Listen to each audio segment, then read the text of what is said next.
നമസ്കാരം. പോയ വാരം ക്രൈസ്തവ സഭാലോകത്ത് നടന്ന വാർത്തകളും സംഭവങ്ങളും ചർച്ച ചെയ്യുന്ന ചർച്ച് ബീറ്റ്സിലേക്ക് സ്വാഗതം. സോഷ്യൽ മീഡിയയിൽ തരംഗമായ 6 അപൂർവ സഹോദരങ്ങൾ പരിശുദ്ധ കന്യകാമറിയത്തിന് സമർപ്പിച്ച് നന്മ നിറഞ്ഞ മറിയമേ എന്ന ഗാനം പുതിയ ട്യൂണിൽ പാടി കോവിഡ് ദിനങ്ങളിൽ വീണ്ടും ശ്രദ്ധേയമാവുകയാണ്. കരോൾ ഓഫ് ദ ബെൽസ് എന്ന ഗാനത്തിലൂടെ ജനലക്ഷങ്ങളുടെ മനസ്സിൽ ഇടം നേടിയ ഇവരുടെ വാർത്തകളും വിശേഷങ്ങളും വീണ്ടും സമൂഹ മാധ്യമങ്ങളിൽ ചർച്ചാ വിഷയമാവുകയാണ്.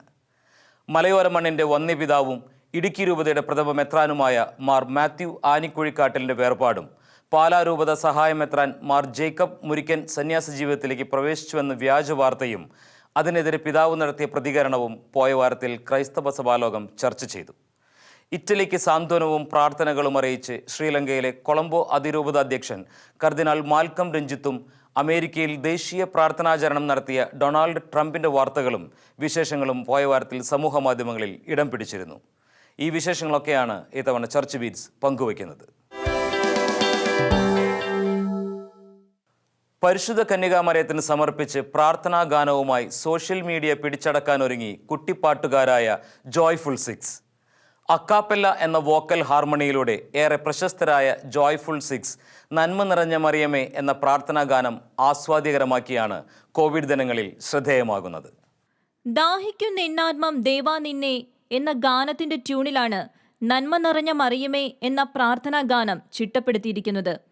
ലോകത്ത് ഏറ്റവും അധികം പ്രാർത്ഥിക്കുന്ന പ്രാർത്ഥനയായ നന്മ നിറഞ്ഞ മറിയമേ എന്ന പ്രാർത്ഥനാ ഗാനത്തിന് ഷെജിന്റെ ഭാര്യ പിതാവും Edathua saint Aloysius college retired പ്രൊഫസറുമായ ജെയിംസ് ലൂക്കോസാണ് വരികൾ എഴുതിയിരിക്കുന്നത്.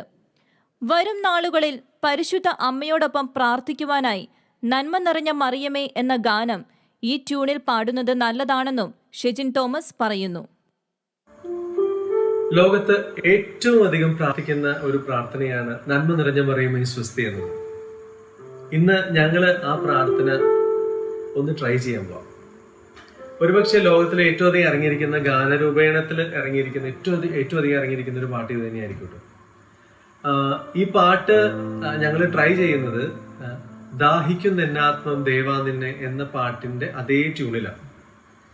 അതേ ട്യൂണില് ഞങ്ങൾ ഇത് പാടുമ്പോൾ അതിന്റെ വരികള് എഴുതി തന്നത് ഇവരുടെ എല്ലാവരുടെയും അച്ചച്ചാച്ചനാണ്. എൻ്റെ ഭാര്യയുടെ അപ്പച്ചൻ പ്രൊഫസർ ജെയിംസ് ലൂക്കോസ്, എടത്വ സെയിന്റ് അലോഷ്യസ് കോളേജിലെ ഫിസിക്സ് വിഭാഗം റിട്ടയർഡ് പ്രൊഫസറാണ്. അദ്ദേഹം എഴുതിയ വരികൾക്ക് ദാഹിക്കുന്ന എന്നാത്മം എന്ന ഗാനത്തിന്റെ ട്യൂണിട്ട് ഞങ്ങളൊന്ന് ട്രൈ ചെയ്യാം. വരുന്ന ആളുകളിൽ പരിശുദ്ധ അമ്മയോട് പ്രാർത്ഥിക്കുമ്പോൾ നിങ്ങളും ഈ ഒരു ട്യൂണിൽ ഞങ്ങളോടൊപ്പം പാടാനായിട്ട് ശ്രമിക്കണം.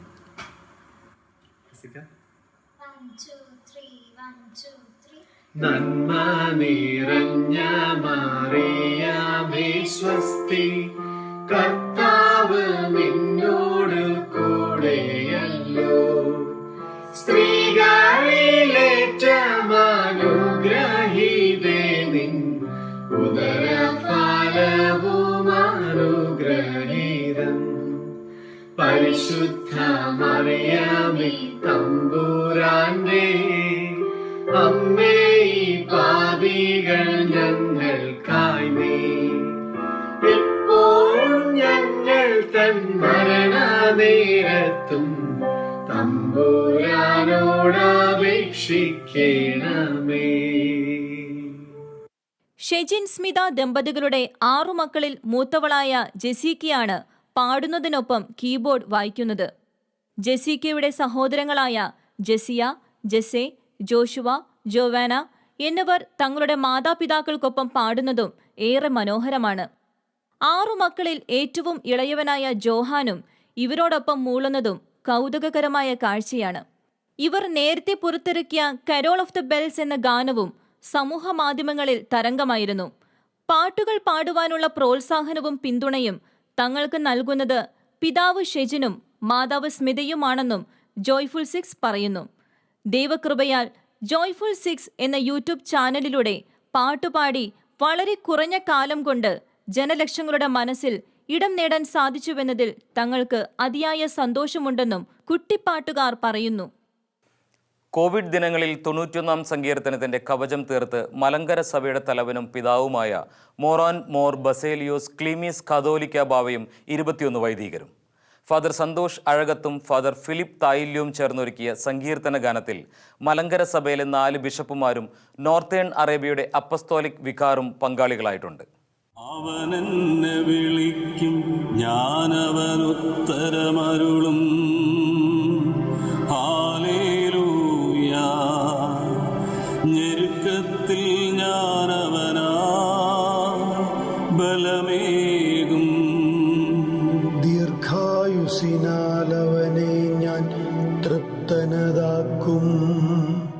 കോവിഡ് ദിനങ്ങളിൽ ഏറെ ആശ്വാസവും സംരക്ഷണവും നൽകുന്ന 91 സങ്കീർത്തനം വീണ്ടും ചൊല്ലി പ്രാർത്ഥിക്കണമെന്ന് ഗാനത്തിന്റെ ആമുഖ ഭാഗത്തിൽ more and more Baselios Cleemis കാതോലിക്ക ബാവ പറഞ്ഞു. നാം എല്ലാ ദിവസവും പ്രാർത്ഥിക്കുന്ന 91 സങ്കീർത്തനം, അത്യുന്നതന്റെ മറവിൽ വസിക്കുന്നവൻ ദൈവത്തിന്റെ നിഴലിൽ മഹത്വപ്പെടുന്നു എന്ന ആ വലിയ സങ്കീർത്തനം വലിയ അനുഭവമായി അനേകർക്ക് ജീവിതത്തിൽ ശക്തി പകരുന്നു എന്ന സാക്ഷ്യം ലഭിക്കുന്ന നാളുകളിൽ കോവിഡ് മഹാമാരിയുടെ പശ്ചാത്തലത്തിൽ നമുക്ക് വീണ്ടും ഈ പ്രാർത്ഥന, അത്യുന്നതന്റെ സംരക്ഷണത്തെക്കുറിച്ച് ഓർക്കുന്ന ഈ പ്രാർത്ഥന ദൈവസന്നിധിയിലേക്ക് ഉയർത്താം. കർത്താവ് സംരക്ഷണം നൽകുന്ന തൻ്റെ മകനെക്കുറിച്ച്, മകളെക്കുറിച്ച് 91 സങ്കീർത്തനം നൽകുന്ന ഉറപ്പ് നമ്മുടെ അഭിവന്യ പിതാക്കന്മാരുടെ വൈദികരുടെ, നമ്മുടെ സഭയുടെ മുഴുവൻ പ്രാതിനിധ്യ സ്വഭാവത്തിലൂടെ നമുക്ക് പ്രാർത്ഥനാപൂർവം ശ്രവിക്കാം, പങ്കുചേരാം, കൂടെ പ്രാർത്ഥിക്കാം. വലിയ അനുഗ്രഹമായി ഇത് നിങ്ങളുടെ കുടുംബങ്ങളിൽ എത്തട്ടെ. സങ്കീർത്തനത്തിന്റെ ആദ്യ ഭാഗത്തിൽ Thiruvalla metropolitan archbishop doctor Thomas Mar Kurilos ആണ് നേതൃത്വം നൽകുന്നത്. ലോകത്തിന്റെ വിവിധ ഭാഗങ്ങളിൽ ശുശ്രൂഷ ചെയ്യുന്ന മലങ്കര സഭയിലെ 21 വൈദികരും പങ്കുചേരുന്നുണ്ട്.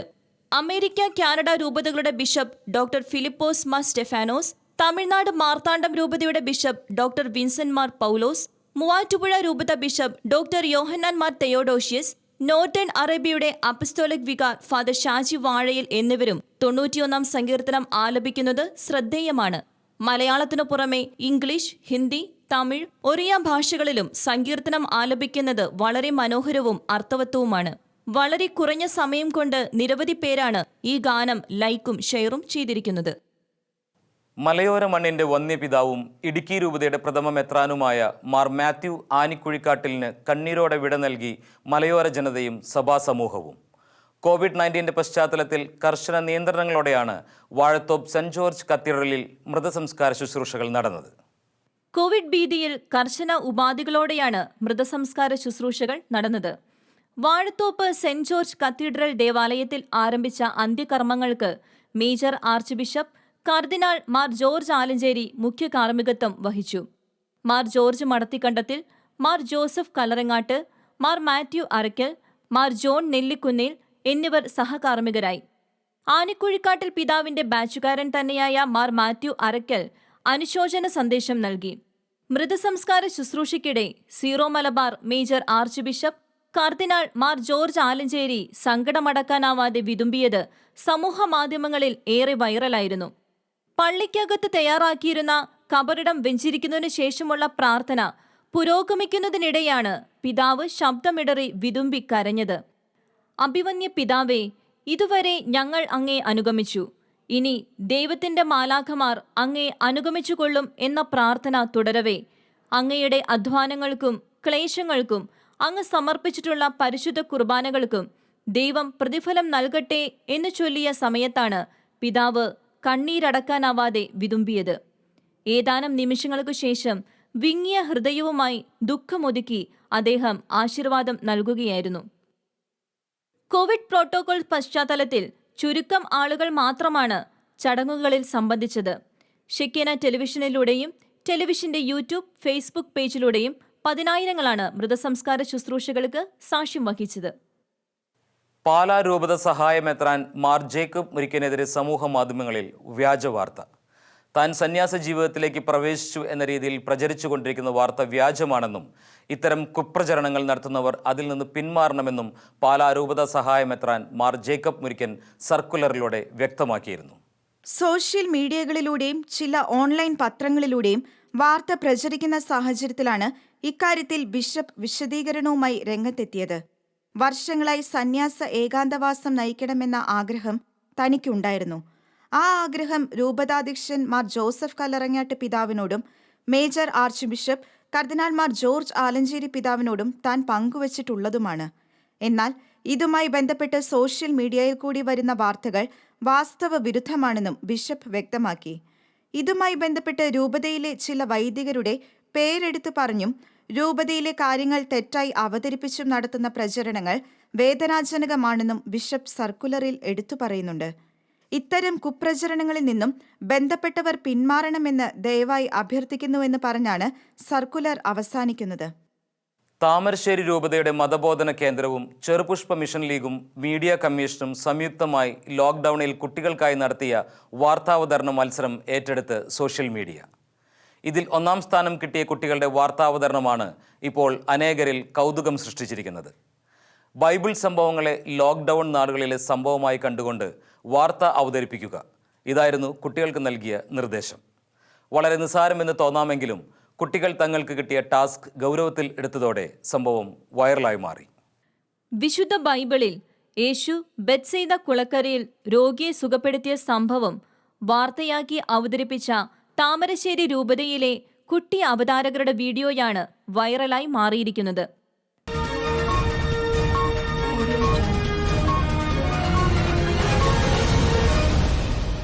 നമസ്കാരം, ന്യൂസ് അവറിലേക്ക് സ്വാഗതം. ആദ്യം പ്രധാന വാർത്തകൾ. 38 വർഷമായി കിടപ്പിലായിരുന്ന രോഗിയെ യേശു സുഖപ്പെടുത്തി. ലോക്ക്ഡൌണിന്റെ പശ്ചാത്തലത്തിൽ കർശന നിയന്ത്രണങ്ങളോടെ ജെറുസലേമിൽ തിരുനാൾ ആരംഭിച്ചു. വിശദമായ വാർത്തകളിലേക്ക്. 38 വർഷമായി കിടപ്പിലായിരുന്ന ഒരു രോഗിയെ യേശു സുഖപ്പെടുത്തി. ബെത്സൈദയിൽ ഇന്നു രാവിലെയാണ് സംഭവം നടന്നത്. കൂടുതൽ വിവരവുമായി ഞങ്ങളുടെ പ്രതിനിധി ജോൺ ചേരുന്നു. ജോൺ, എപ്പോഴാണ് സംഭവം നടന്നത്? ഇപ്പോഴത്തെ സ്ഥിതി എന്താണ്? വിശാൽ, ഇന്ന് രാവിലെയാണ് സംഭവം നടന്നത്. അശകവാടത്തിനടുത്ത് ബെത്സൈദ എന്ന് വിളിക്കുന്ന കുളത്തിന്റെ കരയിലായിരുന്നു സംഭവം. മുടന്തരും തളർവാദക്കാരുമായ അനേകം രോഗികൾ ഇവിടെയുണ്ട്. 38 വർഷമായി ഇവിടെ കിടക്കുകയായിരുന്ന രോഗിയാണ് സുഖം പ്രാപിച്ചത്. ജെറുസലേമിൽ തിരുനാളിന് വന്ന യേശു മുൻകൂട്ടി അറിയിക്കാതെ ബെത്സൈദയിലേക്ക് വരികയായിരുന്നു. കിടപ്പിലായിരുന്ന രോഗിയുടെ അടുത്തെത്തി സുഖം പ്രാപിക്കാൻ ആഗ്രഹമുണ്ടോ എന്ന് യേശു ചോദിച്ചു. തന്നെ കുളത്തിലിറക്കാൻ ആരുമില്ല എന്നായിരുന്നു അദ്ദേഹത്തിന്റെ മറുപടി. തുടർന്ന് യേശു അദ്ദേഹത്തോട് കിടക്കയും എടുത്ത് നടക്കാൻ പറയുകയായിരുന്നു. ഉടൻ തന്നെ അയാൾ സുഖം പ്രാപിച്ച് എഴുന്നേറ്റ് നടക്കുകയായിരുന്നു. വിശാൽ, രോഗികൾ എന്തുകൊണ്ടാണ് കുളത്തിന്റെ കരയിൽ കിടക്കുന്നത്? അതിന് എന്തെങ്കിലും പ്രത്യേക കാരണങ്ങളുണ്ടോ? വിശാൽ, 5 മണ്ഡപങ്ങളാണ് ബെത്സൈദ കുളത്തിനുള്ളത്. കുളത്തിലെ വെള്ളം ഇളകുമ്പോൾ ആദ്യം ഇറങ്ങുന്നയാൾ സുഖപ്പെടും എന്നാണ് പണ്ട് മുതലേ ഇവിടെയുള്ള വിശ്വാസം. മുടന്തരും തളർവാദക്കാരുമായ അനേകം രോഗികൾ ഇവിടെ കിടപ്പുണ്ട്. ചിലർ വർഷങ്ങളായി ഇവിടെ കിടക്കുന്നവരാണ്. ഇന്ന് സുഖം പ്രാപിച്ചയാൾ 38 വർഷമായി ഇവിടെ കിടക്കുകയാണ്. പലരുടെയും അവസ്ഥ വളരെ ദയനീയമാണ്. വളരെ ദൂരെ നിന്ന് വന്ന രോഗികൾ പോലും ഇവിടെ കിടപ്പുണ്ട്. വിശാൽ, ജോൺ, ഇപ്പോൾ എന്താണ് അവിടുത്തെ അവസ്ഥ? ആളുകളുടെ പ്രതികരണം എന്താണ്? വിശാൽ, സുഖം പ്രാപിച്ച വ്യക്തി വീട്ടിലേക്ക് പോയി കഴിഞ്ഞു. ഇതിനിടെ സാപത്തിൽ കിടക്ക ചുമക്കാൻ പാടില്ല എന്ന് പറഞ്ഞ് ചില യഹൂദർ രംഗത്ത് വന്നിരുന്നു. ഇത് ചെറിയൊരു സംഘർഷത്തിനിടയാക്കി. മാത്രമല്ല, അത്ഭുതത്തെക്കുറിച്ച് അറിഞ്ഞ ജനങ്ങൾ ലോക്ക്ഡൌൺ ലംഘിച്ച് ബെത്സൈദയിലെത്തി. ഇവരെ പോലീസ് ബലം പ്രയോഗിച്ച് തിരിച്ചയക്കുകയായിരുന്നു. ഇപ്പോൾ സ്ഥിതിഗതികൾ ഏറെക്കുറെ ശാന്തമാണ്. അതേസമയം സാപത്ത് ലംഘിച്ചതിന് യേശുവിനെതിരെ യഹൂദർ നിയമ നടപടിക്ക് ഒരുങ്ങുകയാണ് എന്നും സൂചനയുണ്ട്. വിശാൽ, ജോണാണ് വിവരങ്ങൾ നൽകിയത്. മറ്റു വാർത്തകളിലേക്ക്. കർശന നിയന്ത്രണങ്ങളോടെ ജെറുസലേമിൽ തിരുനാൾ ആരംഭിച്ചു. വാർത്ത ഇടവേളയ്ക്ക് ശേഷം. പ്രൊഫഷണൽ വാർത്താ അവതാരകരെയും റിപ്പോർട്ടർമാരെയും വെല്ലുന്ന പ്രകടനമാണ് കുട്ടികൾ കാഴ്ചവെച്ചത്. ബൈബിളിലെ സംഭവങ്ങൾ വീഡിയോയിലൂടെ വാർത്താ അവതരണ ശൈലിയിലൂടെ കുട്ടികളിലൂടെ പുറത്തെത്തിക്കുവാൻ മാതാപിതാക്കളുടെ പങ്കാളിത്തം വളരെ വലുതായിരുന്നുവെന്നും താമരശ്ശേരി രൂപതയുടെ മതബോധന കേന്ദ്രം ഡയറക്ടർ ഫാദർ അരുൺ വടക്കേൽ പറഞ്ഞു. ഈ ലോക്ക്ഡൗൺ കാലഘട്ടത്തിൽ കുട്ടികൾക്ക് ധാരാളം സമയം അവരുടെ മുൻപിൽ ഉണ്ട് എന്ന് മനസ്സിലാക്കിയപ്പോൾ അതെങ്ങനെ ഫലപ്രദമായി വിനിയോഗിക്കാം എന്ന ചിന്തയിലാണ് കുട്ടികൾക്ക് വേണ്ടി താമരശ്ശേരി രൂപതയുടെ മതബോധന കേന്ദ്രവും മിഷൻ ലീഗും കമ്മ്യൂണിക്കേഷൻ മീഡിയയും സംയുക്തമായിട്ട് വിവിധ പ്രോഗ്രാമുകൾ നടത്തിയത്. ഈ കാലഘട്ടത്തിൽ ഏറെ വൈറലായിരിക്കുന്ന സോഷ്യൽ മീഡിയയിൽ വൈറലായ പ്രോഗ്രാം 5-ാമത്തെ പ്രോഗ്രാം ആയിരുന്നു. അത് ബൈബിളിലെ ഈശോ പ്രവർത്തിച്ച ഒരു അത്ഭുതം, അല്ലെങ്കിൽ ഏതെങ്കിലും ഒരു സംഭവം ഒരു വാർത്താധിഷ്ഠിത അവതരണമായി, വീഡിയോ അവതരണമായി അവതരിപ്പിക്കുക എന്നുള്ള ടാസ്ക്. അതാണ് ഏറ്റവും ഭംഗിയായി കുട്ടികൾ അവതരിപ്പിച്ചത്. അവരുടെ കഴിവുകൾ അവർക്ക് പുറത്തേക്ക് മാതാപിതാക്കളുടെ സഹായത്തോടു കൂടെ പുറത്തേക്ക് എത്തിക്കുവാനും വളർത്തുവാനും ഒക്കെ സാധിക്കുന്നുണ്ട്. അവരെ ഞങ്ങൾ അഭിനന്ദിക്കുകയാണ്. അവരെ ഓർത്ത് ഞങ്ങൾ അഭിമാനിക്കുകയാണ്. വീഡിയോയിൽ വാർത്താ അവതാരകനും റിപ്പോർട്ടറുമായ 2 കുട്ടികളാണ് പ്രത്യക്ഷപ്പെടുന്നത്. സംഭവങ്ങളെ ആധുനിക വാർത്താ അവതരണ ശൈലിയിൽ വ്യക്തമായാണ് അവതരിപ്പിക്കുന്നത് എന്നതും കുട്ടി അവതാരകന്റെ ചോദ്യങ്ങൾക്ക് കുട്ടി റിപ്പോർട്ടർ വ്യക്തമായി മറുപടി നൽകുന്നതും വീഡിയോയെ മനോഹരമാക്കുന്നു. സമൂഹ മാധ്യമങ്ങളിൽ കുട്ടികളുടെ അവതരണ മികവിന് അഭിനന്ദന പ്രവാഹം തുടരുകയാണ്. വാർത്താ അവതാരകനും റിപ്പോർട്ടറും നൽകുന്ന വിവരങ്ങൾ മികവോടെയും ഗൗരവത്തോടെയും അവതരിപ്പിച്ചിരിക്കുന്നത് പ്രേക്ഷകരിൽ അത്ഭുതം ഉളവാക്കുന്ന ഒന്നാണ്. ബെത്സെയ്ദ കുളക്കടവിലെ രോഗശാന്തിയും ജെറുസലേം ദേവാലയത്തിലെ തിരുനാളുമാണ് കുട്ടികൾ ബൈബിൾ കാലത്തുനിന്ന് ലോക്ക്ഡൌൺ കാലത്തിലേക്ക് എത്തിച്ചിരിക്കുന്നത്. സംഭവങ്ങളെ ആധുനിക വാർത്താ അവതരണ ശൈലിയിൽ ഏറ്റവും കൃത്യമായും വ്യക്തമായും ചേർത്തുകൊണ്ട് അതിനൂതന ഗ്രാഫിക്സ് സഹായത്തോടെ വളരെ മനോഹരമായാണ് കുട്ടികൾ അവതരിപ്പിച്ചിരിക്കുന്നത്. കോവിഡ് വൈറസ് ഭീതിയിൽ അടച്ചിട്ടിരുന്ന ദേവാലയങ്ങൾ തുറക്കാൻ ഇറ്റാലിയൻ ബിഷപ്സ് കോൺഫറൻസ് പ്രതിനിധികളും ഇറ്റാലിയൻ സർക്കാർ അധികൃതരും തമ്മിലുള്ള ചർച്ചയിൽ ധാരണയായി. മെയ് 18 മുതൽ ദേവാലയങ്ങളിൽ വിശ്വാസികളുടെ പങ്കാളിത്തത്തോടെ കർശന നിബന്ധനകളോടെയും ഉപാധികളോടെയും വിശുദ്ധ കുർബാന അർപ്പിക്കുവാനുള്ള അനുവാദമാണ് സർക്കാർ നൽകിയിരിക്കുന്നത്. ഇറ്റലിയിൽ മെയ് 4 മുതൽ ലോക്ക്ഡൌൺ നിബന്ധനകളിൽ ഇളവുകൾ അനുവദിച്ചതിനു ശേഷം നടത്തിയ ചർച്ചകളിലാണ് ദേവാലയങ്ങൾ തുറക്കുവാനുള്ള തീരുമാനത്തിലേക്ക് ഇറ്റാലിയൻ സർക്കാർ എത്തിയത്. അതേസമയം കർശന നിബന്ധനകളോടെയാണ് സർക്കാർ ദിവ്യബലി അർപ്പണത്തിനും കൂദാശകൾ പരികർമ്മം ചെയ്യുന്നതിനുമുള്ള അനുവാദം നൽകിയിരിക്കുന്നത്. ദേവാലയത്തിൽ വിശുദ്ധ കുർബാനയ്ക്കെത്തുന്ന വിശ്വാസികൾ തങ്ങളുടെ മുൻപിലും വശങ്ങളിലും നിൽക്കുന്നവരിൽ നിന്നും കുറഞ്ഞത് 1 മീറ്ററെങ്കിലും അകലം പാലിക്കണം. ഓരോ ദേവാലയത്തിലെയും പ്രവേശന കവാടത്തിൽ മാസ്കും ഗ്ലൗസും ധരിച്ച സന്നദ്ധ പ്രവർത്തകർ ഉണ്ടായിരിക്കണം. ദേവാലയത്തിന്റെ സ്ഥലപരിമിതികൾ മനസ്സിലാക്കി സാമൂഹിക അകലം ഉറപ്പുവരുത്തുന്ന രീതിയിൽ വിശ്വാസികളുടെ എണ്ണമെടുത്ത് പ്രവേശനം അനുവദിക്കുക എന്നതാണ് സന്നദ്ധ പ്രവർത്തകരുടെ ദൗത്യമെന്നും സർക്കാർ നിബന്ധനയിൽ വ്യക്തമാക്കുന്നു. ദേവാലയത്തിൽ പ്രവേശിക്കുന്നതും പുറത്തിറങ്ങുന്നതും 2 വ്യത്യസ്ത വാതിലുകളിലൂടെ ആയിരിക്കണം. കൂടാതെ ഈ സമയത്ത് വിശ്വാസികൾ പരസ്പരം 1.5 മീറ്റർ അകലം കർശനമായി പാലിക്കണം. ദേവാലയത്തിൽ പ്രവേശിക്കുന്നവർ മാസ്ക് നിർബന്ധമായി ധരിക്കണം. പനിയുടെ രോഗലക്ഷണമുള്ളവരും 37.5 കൂടുതൽ ശാരീരിക ഊഷ്മാവുള്ളവരും മുൻ ദിവസങ്ങളിൽ കോവിഡ് രോഗികളുമായി സമ്പർക്കം പുലർത്തിയവരും ദേവാലയത്തിൽ എത്താൻ പാടില്ല എന്ന് വൈദികർ വിശ്വാസികളെ പ്രത്യേകം അറിയിക്കണം. ദേവാലയത്തിൽ സാനിറ്റൈസർ വിശ്വാസികളുടെ ഉപയോഗത്തിനായി ലഭ്യമാക്കണം. കൂടാതെ ദേവാലയവും ശുദ്ധീകരിക്കണം. വിശുദ്ധ കുർബാന മധ്യേ സമാധാനം ആശംസിക്കുന്നത് കർശനമായി നിരോധിച്ചിട്ടുണ്ട്. വിശുദ്ധ കുർബാന വിശ്വാസികൾക്ക് നൽകുന്നതിന് മുൻപായി വൈദികൻ മാസ്ക് ധരിക്കുകയും സാനിറ്റൈസർ ഉപയോഗിച്ച് കൈകൾ വൃത്തിയാക്കുകയും ചെയ്യണം. നേർച്ചപ്പണം ഇരിപ്പിടങ്ങളിൽ നേരിട്ട് ചെന്ന് ശേഖരിക്കുന്നതും നിരോധിച്ചിട്ടുണ്ട്. സാമൂഹിക അകലം ഉറപ്പുവരുത്തിക്കൊണ്ട് വിശുദ്ധ കുമ്പസാരം നടത്താവുന്നതാണ്.